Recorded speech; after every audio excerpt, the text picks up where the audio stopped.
Le silence n'existait plus. Il avait été déchiré par le vent, arraché par les tempêtes sans fin de la lune abandonnée. Chaque rafale hurlait comme une bête blessée, fouettant la neige contre les ruines de métal et de verre. Sous un ciel terne, sans couleur ni promesse, une silhouette avançait encore. Lentement. Péniblement. Seran marchait. Ou plutôt, elle tombait en avant, pas après pas, portée uniquement par une volonté qui refusait de mourir avant son enfant. Ses pieds nus s'enfonçaient dans la neige glacée. Elle ne sentait plus ses orteils depuis longtemps. Le froid avait gagné, méthodique, sans pitié. Sa robe cérémonielle, autrefois symbole de respect et de vie, n'était plus qu'un tissu déchiré, durci par le givre, battant faiblement derrière elle. Dans ses bras, Ariel. Petit. Trop léger. Trop silencieux. La peau violette de Seran avait pris une teinte bleutée, figée par le gel. Ses cheveux blancs, collés à ses joues, craquaient légèrement à chaque respiration. Elle baissa les yeux vers son fils. Les petites taches lumineuses sur son visage, ces constellations vivantes propres à leur peuple, faiblissaient. Elle ne brillait presque plus. Un enfant ne devait jamais perdre sa lumière. Pas comme ça. Maman, murmura Ariel. Sa voix était faible, à peine plus qu'un souffle contre la poitrine de Seran. Elle resserra son étreinte, plaçant son propre corps entre lui et le vent. Dors, mon cœur, chuchota-t-elle dans leur langue natale. Ne te réveille pas rêver, c'est plus chaud. Elle mentait. Ils le savaient tous les deux. Seran leva les yeux vers l'horizon. Des silhouettes de structures mortes se découpaient dans la tempête. Des abris. Ou ce qu'il en restait. Elle les connaissait par cœur. 17 refuges. 17 refus. Tourelles automatiques. Stations gérées par des intelligences froides. Scan rapide. Silence. Porte close. Pas de crédit. Pas d'énergie. Pas de nom reconnu. Personne ne voulait d'une étrangère affamée et de son enfant. Pourtant, autrefois, son nom avait compté. Elle s'appelait Seran Alavir. Sage-femme du foyer d'argent. Gardienne de la chaleur et de la vie. Ses mains avaient accueilli des nouveau-nés enveloppés de lumière douce.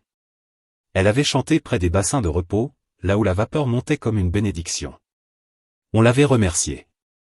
On avait incliné la tête devant elle. Puis son compagnon était mort. Et tout avait changé. Les anciens avaient parlé de déséquilibre. D'âme brisée. Une femme seule, avec un enfant, était jugée impure. Incapable de maintenir l'harmonie. Elle se revoyait, debout devant le temple, Ariel dans les bras. Je peux encore m'occuper de lui, avait-elle supplié. La porte s'était fermée. Sans colère. Sans adieu. Juste le rejet. Cette brûlure-là était plus vive que le froid. Ses jambes cédèrent sous un ancien pont aérien rongé par la rouille. Seran tomba à genoux, puis bascula dans la neige. Le souffle coupé. Le vent hurla à travers les câbles brisés au-dessus d'elle. Elle se recroquevilla autour d'Ariel, couvrant son dos, offrant ce qu'il lui restait de chaleur. « Je suis là », murmura-t-elle. « On rêve déjà, mon petit. Continue de rêver. » Ariel gémit faiblement. Sa petite main agrippa une mèche de cheveux déchirés. Puis, plus rien. Ses yeux se fermèrent. Les siens aussi. Son corps se relâcha. Le combat prit fin. Bien plus haut, sur la plateforme éventrée d'un ancien puits géothermique, un homme s'arrêta net. Luc Morel plissa les yeux à travers la tempête. Les capteurs de son casque clignotaient d'alerte, mais autre chose avait attiré son attention. Un mouvement. Là où il n'y avait jamais rien. Pas à cette distance.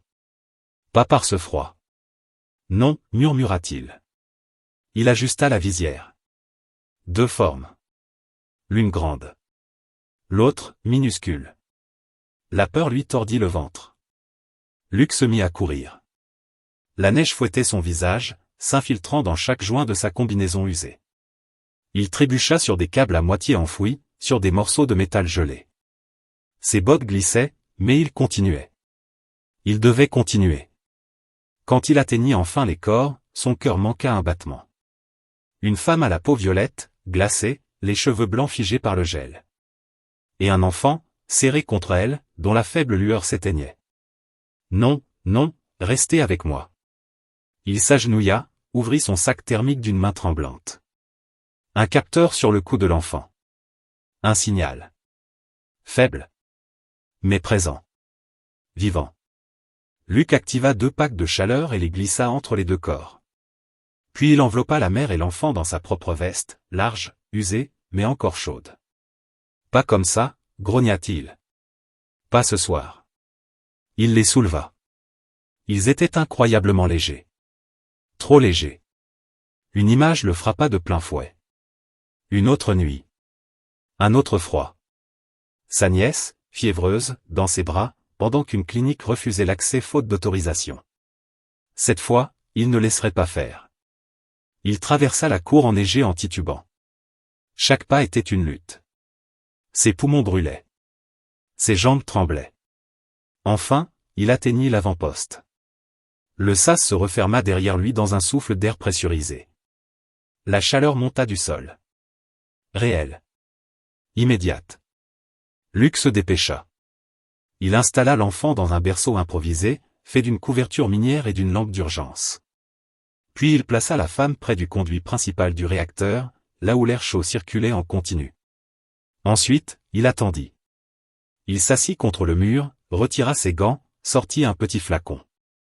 Goutte après goutte, il donna à l'enfant un liquide tiède. Le garçon toussa. Avala. Gémit. Les taches lumineuses sur ses joues brillèrent un peu plus. Les heures passèrent. La femme ne bougeait toujours pas.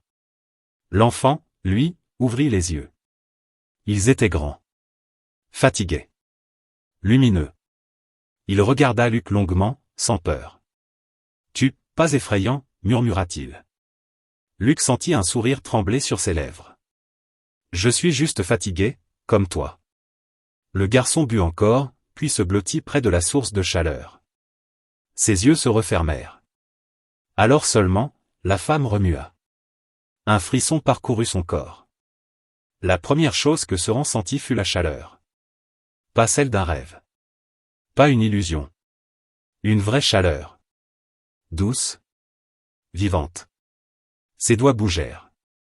Son souffle s'approfondit. Quelqu'un l'avait trouvé. Et quelque chose, dans cette lune morte, venait de changer. Seran ouvrit les yeux lentement. La lumière était faible, orangée, stable. Rien à voir avec les éclats blancs et cruels de la tempête.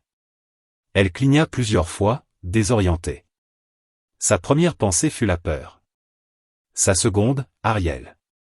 Elle tenta de se redresser, mais une douleur sourde parcourut ses muscles. Une main se posa doucement sur son bras. Doucement, dit une voix grave. Vous êtes en sécurité. Enfin, aussi en sécurité que possible ici. Seran tourna la tête. Un humain. Grand, vêtu de couches épaisses de tissu usé, le visage marqué par le froid et la fatigue. Ses yeux, cependant, étaient calmes. Présents. Réels. Mon fils, murmura-t-elle, la gorge sèche. Luc inclina la tête et désigna l'autre côté de la pièce. Ariel dormait, roulé près d'une source de chaleur improvisée. Sa respiration était régulière. Les petites lumières sur ses joues pulsaient doucement, comme un ciel nocturne revenu à la vie. Seran porta une main tremblante à sa bouche. Un sanglot silencieux la traversa. Il vit, chuchota-t-elle. Oui, répondit Luc simplement. Et vous aussi. Elle ferma les yeux un instant, laissant la chaleur s'enfoncer en elle. Son corps protestait, mais il était vivant. Chaque battement de son cœur était une victoire. Pourquoi, demanda-t-elle enfin. Pourquoi nous aider? Luc haussa légèrement les épaules. Parce que quelqu'un devait le faire. La réponse la surprit. Elle s'attendait à une justification, à une condition. Il n'y en avait aucune. Je m'appelle Luc, ajouta-t-il. Je maintiens cet avant-poste depuis, trop longtemps. Et vous êtes les premières personnes vivantes que je vois depuis des semaines.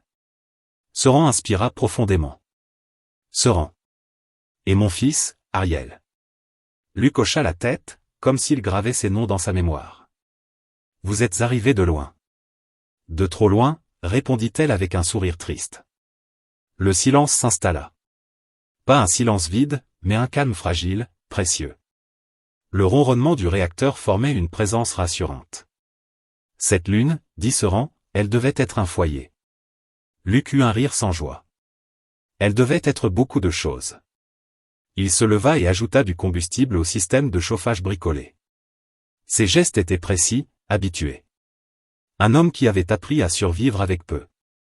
Ils sont partis vite, continua-t-il. Trop vite. Ils ont laissé des machines, des promesses cassées, et quelques humains trop têtus pour partir. Pourquoi être resté, demanda Seran. Luc réfléchit. Au début, pour l'argent. Ensuite, parce que quelqu'un devait empêcher tout ça d'exploser. Il jeta un regard autour de lui. Et peut-être parce que je ne savais plus où aller. Seran comprit. Elle connaissait ce sentiment. L'exil sans destination. Ariel remua dans son sommeil. Seran se leva malgré la douleur et s'approcha de lui. Elle posa sa main sur son front. Chaud. Bien chaud. Tu l'as sauvé, dit-elle doucement. Luc secoua la tête. Vous l'avez fait. Je n'ai fait que courir. Elle le regarda, vraiment, pour la première fois. Les rides autour de ses yeux, les cicatrices fines sur ses mains. Ce n'était pas un héros de légende. Juste un homme. Mais parfois, c'était suffisant. Les heures suivantes passèrent lentement. Luc expliqua ce qu'il pouvait offrir. Un abri temporaire. De la chaleur. Un peu de nourriture synthétique. Rien de plus. Les stations autour ne vous aideront pas, dit-il sans détour. Elles sont programmées pour refuser toute charge inutile. Nous le savons, répondit Seran. Elles nous ont déjà jugés. Luc serra les mâchoires. Les machines obéissent. Les humains, non. Cette phrase resta suspendue dans l'air. Ariel se réveilla peu après. Il ouvrit les yeux, regarda autour de lui, puis Luc. Tu es toujours là, murmura-t-il. Je te l'avais dit, répondit Luc avec un sourire fatigué. L'enfant observa la pièce, curieux, puis leva les yeux vers sa mère. On est dans un rêve chaud ? Seran le serra contre elle. Non, mon cœur. On est éveillé. Ariel fronça les sourcils, réfléchissant sérieusement. Alors, on est vivant. Luc détourna le regard un instant. Oui, petit. Vous l'êtes. Les jours suivants furent une lutte silencieuse. Le corps de Seran reprenait lentement des forces, mais la faim et l'épuisement avaient laissé des traces profondes. Luc partageait ses réserves sans compter, réduisant ses propres rations. Vous allez mourir si vous continuez, dit-elle un soir. Pas aujourd'hui, répondit-il. Et pas avant vous. Ils parlèrent peu de leur passé, mais beaucoup de l'avenir. Un avenir incertain, fragile, mais possible. Il existe d'autres colonies, dit Luc. Lointaines, mais stables. Des endroits où les règles sont écrites par des gens, pas seulement par des contes. Seran baissa les yeux. Nous n'avons rien à offrir. Luc la regarda droit dans les yeux. Vous êtes en vie. C'est déjà beaucoup. Une nuit, une alarme retentit. Aiguë. Brutale. Luc bondit sur ses pieds. Le réacteur principal. Une surcharge. Il courut vers les commandes. Seran sentit la peur revenir, brutale. Que se passe-t-il ? Les systèmes lâchent, répondit-il. Encore. Il tapa frénétiquement sur des panneaux usés. Si ça explose, tout ce secteur disparaît. Ariel se mit à pleurer. Seran s'agenouilla près de lui, le tenant fermement. Luc, cria-t-elle. Dis-moi quoi faire. Il hésita. Une seconde. Puis il parla. Le conduit secondaire. Il faut le réaligner manuellement. Dehors. Seran se figea. Tu vas mourir. Peut-être, dit-il simplement. Mais vous devez rester ici. Il attrapa sa combinaison. Seran se releva. Non. Pas seul. Il la fixa, surpris. Tu ne survivras pas dehors. Je survivrai assez longtemps, répondit-elle. Et je ne laisserai pas un autre mourir pour moi. Ils se regardèrent. Deux êtres venus de mondes différents, liés par une même décision. D'accord, dit Luc enfin.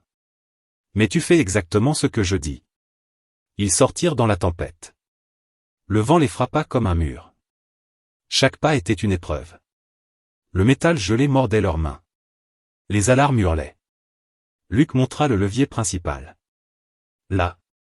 Il faut le bloquer pendant que je réinitialise. Seran hocha la tête, planta ses pieds dans la neige et s'accrocha. Le froid lui brûlait la peau. Ses muscles criaient. Mais elle tint. Luc travailla, jurant à voix basse. Les secondes semblaient des heures. Enfin, un bruit sourd. Le système se calma. C'est bon. Cria-t-il. Ils rentrèrent, haletants, à bout de force. Ariel courut vers eux. Vous êtes revenus. Luc s'agenouilla, épuisé, mais souriant. On revient toujours, petit. Seran s'assit lourdement, le cœur battant. Elle regarda Luc. Tu n'es pas obligé d'être seul ici. Il la fixa, surpris par la douceur de sa voix. Vous pourriez rester, ajouta-t-elle. Pas comme des fardeaux. Comme une famille. Luc ne répondit pas tout de suite. Il regarda l'enfant, puis la femme, puis les murs froids de l'avant-poste. Pour la première fois depuis longtemps, la lune abandonnée ne lui sembla plus totalement morte. Et dans ce lieu oublié, quelque chose de profondément humain venait de naître. Les jours suivants changèrent quelque chose de profond. Pas dans la tempête, qui continuait de hurler sans relâche. Pas dans les ruines, toujours aussi froides et cassées. Mais dans l'avant-poste, entre ces murs fatigués, une présence nouvelle s'installait. Une respiration différente. Luc n'était plus seul.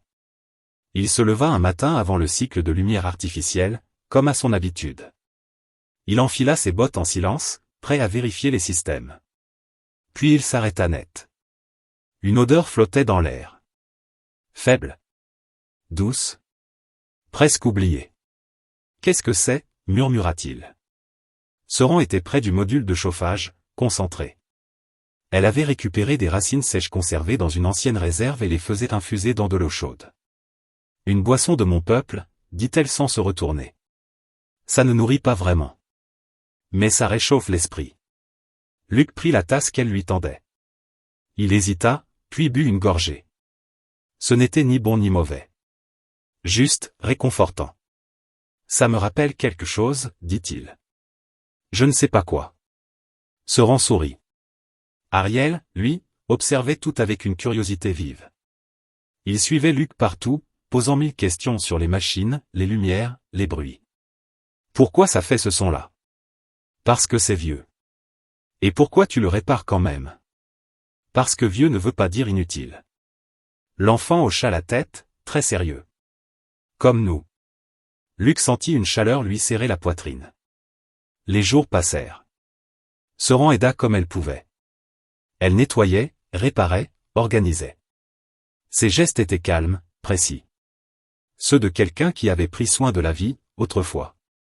Un soir, Luc la trouva devant une console ancienne, les mains tremblantes. « Tu sais utiliser ça ?» demanda-t-il, surpris. « J'ai appris à écouter » répondit-elle. « Les machines parlent aussi, si on leur laisse le temps. » Il la regarda travailler. Elle ne comprenait pas tout, mais elle ressentait quand quelque chose n'allait pas. Et souvent, elle avait raison. Peu à peu, l'avant-poste cessa d'être seulement un refuge. Il devint un lieu. Mais le monde extérieur n'oubliait pas. Un signal arriva un matin. Faible. Automatique. Une sonde orbitale venait de passer au-dessus du secteur. Luc pâlit en lisant les données. « Qu'est-ce qu'il y a ?» demanda Seran. « Une inspection à distance. Ils cherchent à classer définitivement cette zone comme morte. » Et alors ? Alors ils couperont les derniers relais. Plus de communication. Plus de navigation. Rien. Le silence tomba lourdement. Ils nous effaceront, murmura Seran. Luc serra les poings. Pas si je peux l'empêcher. Comment ? demanda-t-elle. Il inspira profondément. En leur montrant que cette lune vit encore. Il se mit au travail immédiatement. Antenne réalignée. Émetteur bricolé. Il força des systèmes conçus pour être silencieux à parler plus fort qu'il ne l'avait jamais fait. Tu risques d'attirer des ennuis, dit Seran. J'en ai déjà, répondit-il. La solitude en est un. La transmission partit. Ils attendirent. Rien. Puis, une réponse. Courte. Froide. Demande d'identification. Demande de justification. Luc éclata d'un rire amer. Justification. Comme si la vie devait se justifier. Il répondit quand même. Il parla de l'avant-poste. De la stabilité retrouvée. De la possibilité de survie. Il ne parla pas de lui. Il parla d'eux. De Seran. De son savoir. D'Ariel. De son avenir. Le message se termina sur une phrase simple. Il y a des humains ici. Et ils refusent d'abandonner. Le silence revint. Les heures devinrent longues. Ariel dormait contre Seran. Luc restait devant la console, immobile. Enfin, une nouvelle transmission arriva. Autorisation temporaire. Observation en cours. Ce n'était pas une victoire. Mais ce n'était plus une fin. Tu vois, dit Seran doucement. Ils nous ont entendus. Luc secoua la tête. Non. Ils m'ont entendu. Elle posa sa main sur son bras. Tu n'étais qu'une voix. Nous étions le message. Cette nuit-là, la tempête sembla moins violente. Peut-être une illusion. Peut-être pas. Luc se retrouva à raconter des histoires à Ariel. Des histoires simples. De la terre. De forêt, de mer, de pluie tiède. C'est vrai, demanda l'enfant, émerveillé. Il y a de l'eau qui tombe du ciel sans geler? Oui, répondit Luc. Et ça sent bon. Ariel sourit. Ses joues brillèrent un peu plus. Seran observa la scène en silence. Elle ressentait quelque chose de nouveau. Une douleur douce. Un espoir prudent. Plus tard, quand Ariel dormait, elle parla à Luc. Mon peuple croit que la chaleur crée des liens invisibles, dit-elle. Des fils que même la mort a du mal à rompre. Les humains aussi, répondit-il. On appelle ça autrement. Mais on y croit quand même. Elle le regarda longuement. Pourquoi es-tu resté si longtemps seul? Luc hésita. Puis il parla. Parce que j'ai perdu des gens. Et que partir aurait signifié les perdre une seconde fois. Seran hocha la tête. Rester peut aussi être une façon d'honorer. Il la regarda, reconnaissant. Un bruit sourd résonna soudain dans l'avant-poste. Une vibration profonde. C'est quoi ça? Demanda Seran, inquiète. Luc consulta les capteurs. Un vaisseau. Petit. Pas officiel. Des pilleurs? Peut-être. Ou pire. Il attrapa un outil lourd, plus par réflexe que par réelle utilité. Cache Ariel, dit-il. Et reste derrière moi. Le vaisseau se posa maladroitement dans la neige. Une silhouette en sortit, emmitouflée, hésitante. Luc Morel? Cria une voix à travers le vent. Luc fronça les sourcils. Qui demande? Un messager indépendant. On m'a envoyé vérifier un signal impossible. Luc échangea un regard avec Seran. Impossible, répéta-t-il. Oui, répondit l'homme en s'approchant. Une lune classée morte qui envoie un message de vie. On voulait savoir si c'était une erreur. Luc ouvrit la porte de l'avant-poste. La chaleur s'échappa vers l'extérieur. Entrez, dit-il. Et regardez par vous-même. L'homme entra, stupéfait. Son regard passa de Luc à Seran, puis à Ariel. Par les étoiles, murmura-t-il. Non, corrigea Luc. Par des humains. Le messager resta longtemps silencieux. Vous savez ce que ça signifie? Demanda-t-il enfin. Oui, répondit Luc. Ça signifie qu'on existe. L'homme hocha la tête lentement. Alors le reste de l'univers va devoir en tenir compte. Quand le vaisseau repartit, emportant des images, des données, des preuves, Seran sentit ses jambes trembler. On a fait quelque chose de dangereux, dit-elle. Oui, répondit Luc. Mais aussi de juste. Ariel sortit de sa cachette. Ils vont revenir? Demanda-t-il. Luc s'agenouilla devant lui. Peut-être. Mais cette fois, ils sauront qu'ici, il y a des gens. L'enfant sourit. Alors on n'est plus seul. Luc regarda Soran. Elle lui rendit son regard. Sur une lune oubliée, sous un ciel cruel, 3 vies avaient allumé une lumière que même l'espace ne pouvait plus ignorer. Et ce n'était que le début. Après le départ du messager, le silence ne fut plus le même. Il n'était plus vide. Il était tendu. Chargé d'attente. Luc passa de longues heures à surveiller les capteurs.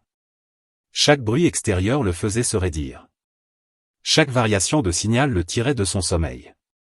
L'avant-poste, autrefois oublié, était désormais visible. On a allumé un feu dans la nuit, dit-il un matin. Et maintenant, on doit décider quoi en faire. Soran observait Ariel, occupé à tracer des formes lumineuses sur le sol avec un morceau de métal chaud. Les feux attirent, répondit-elle. Mais ils réchauffent aussi. Luc esquissa un sourire. Les jours suivants confirmèrent ses craintes. Des signaux lointains apparurent. Pas des appels directs. Des écoutes. Des regards invisibles. Ils observent, dit Luc. Gouvernement. Société. Peut-être pire. Et nous, demanda Soran. Nous restons humains. Ce fut leur seule règle. Luc enseigna à Soran ce qu'il savait des systèmes. Elle lui apprit à sentir les rythmes de l'enfant, les signes de fatigue, les besoins silencieux. Ariel grandissait vite, porté par la chaleur retrouvée. Un matin, un signal plus fort arriva. Officiel. Autoritaire. Luc serra les dents. Ils envoient une équipe d'évaluation. 3 jours. Soran pâlit. Ils vont nous expulser. Ou nous utiliser, répondit-il. Ou nous ignorer à nouveau. Ariel leva les yeux. Ils vont nous séparer? Luc se mit à genoux devant lui. Non. Pas tant que je respirerai. Soran posa sa main sur l'épaule de Luc. Ce simple geste disait plus que des mots. Ils se préparèrent. Luc renforça les systèmes.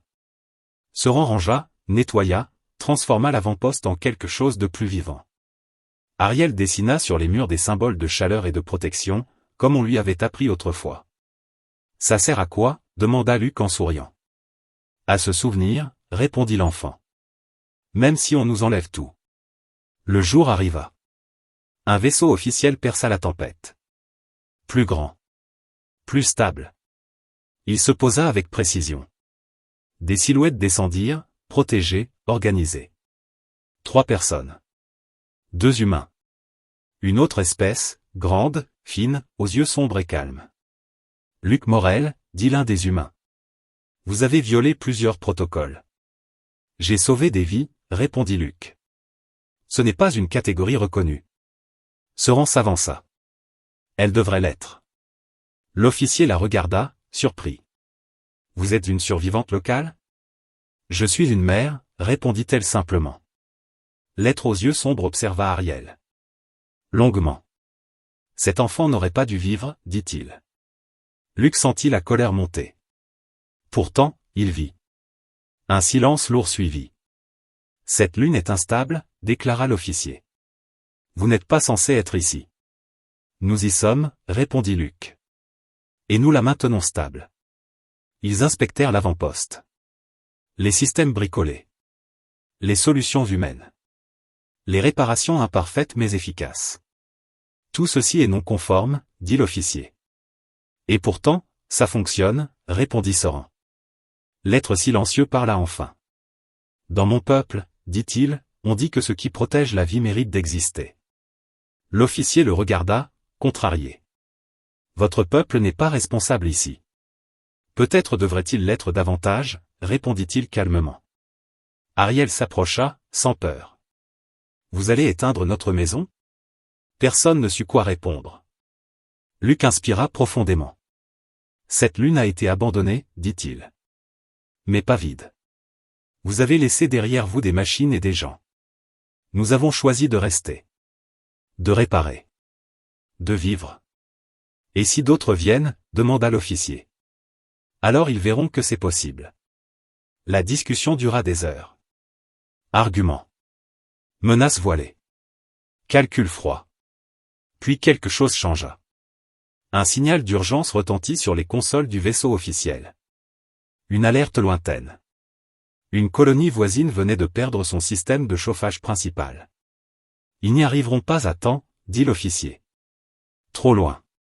Luke se redressa. Nous, oui. Impossible, répliqua l'autre. Vos systèmes sont primitifs. Ils sont humains, corrigea Luke. Il expliqua. Les détournements. Les solutions simples. La chaleur partagée. L'être aux yeux sombres hocha la tête. Laissez-le essayer.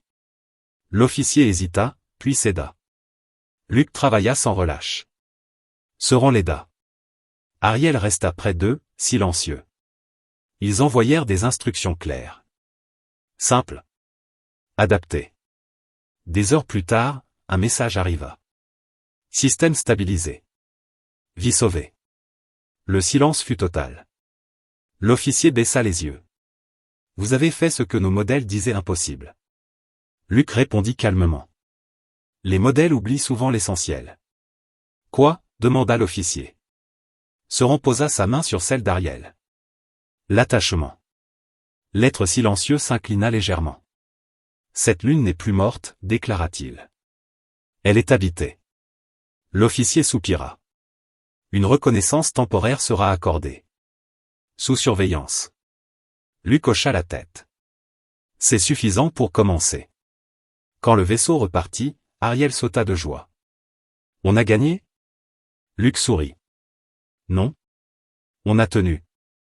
Seran regarda le ciel sombre. Et parfois, c'est plus courageux.